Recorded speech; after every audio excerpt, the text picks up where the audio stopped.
जो leader of opposition है, जब वो वोट चोरी जैसा बड़ा इल्जाम लगाते हैं, मैं बिकॉज बिहार इलेक्शन पे आ रहे हैं उस रिस्पेक्ट में भी इसको टच करना चाहता हूँ, क्या आप इसको वाजिब मानते हैं?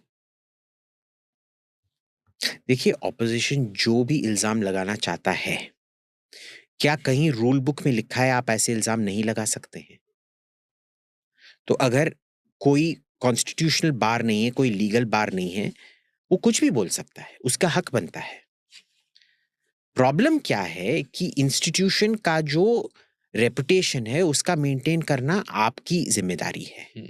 आपने क्या उस पे डेफेमेशन केस लगाया? क्यों नहीं लगाया? आज ईसी को उस पे डेफेमेशन केस लगाना चाहिए था, शो कॉज नोटिस देना चाहिए था, किया? चलो, वो सरकार ने जो किया नहीं किया, लेट्स नॉट गो देयर। आपके हिसाब से जो राहुल गांधी ने पॉइंट्स उठाए वो फेयर थे कि नहीं? No, they're not fair. They're not fair. They're not fair. I don't agree with a single point he made. Why do you say that? Because anybody जिसको इलेक्शन पता है, उसको पता है कैसे इलेक्शन मैनिपुलेशन होता है, and none of this had election manipulation written on it. ये 4 एक घर में 50 नाम आना, भाई ये मैं खुद देख चुका हूं भाई। ये ओखला में अगर आप जाओगे, जो मुसलमान मोहल्ला है इधर, जो उनके लिए वोट करता होगा, that is why I am taking that example, there are Hindu mohallas also like this. एक घर में आपको 50 लोग मिलेंगे, उधर फर्स्ट फ्लोर सेकंड फ्लोर का नहीं है, क्योंकि एक पूरा खानदान उस घर के एक कमरे में रहता होगा। हर फ्लोर पे शायद एक बाथरूम होगा और सारे 50 लोगों के बीच में 4 बाथरूम होंगे। So basically 12.5 people to 1 bathroom. अब वो एड्रेस क्या देंगे भाई? First floor, second floor, third floor, fourth floor नहीं होगा। वो कभी भी चेंज कर लेंगे, उनका फॉर्मल रेंट एग्रीमेंट तक नहीं होगा। They will give that. That is not proof of anything.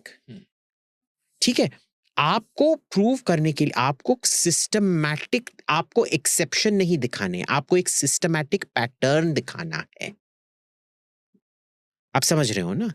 He did not show a systematic pattern. जो भी उन्होंने बताया, these are all things I have seen with my own eyes, कि कैसे एक मंजिल में, एक मकान में कैसे 50 लोग, मुनीर का में भी होता है ऐसे, ये मैं खुद देखते आया। तो ये गलत नहीं है?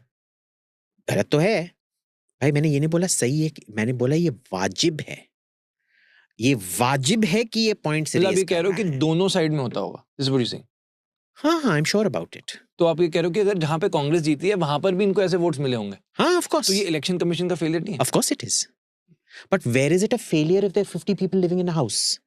That is not a failure. But see, देखिए, एक्सेप्शंस हमेशा होंगे, ये हमको समझना पड़ेगा। ऐसे कोई भी सिस्टम नहीं है, because of the bandwidth of our country. क्या? ठीक है, so it is impossible, so it is not a failure of, in fact the election commission तो बिल्कुल सही कर रहा है जो स्पेशल इंटेंसिव रिवीजन कर रहा है। और आपने देखा जो भी उस पे एलिगेशंस लगाए वो सब ऐसी की तैसी हो गए।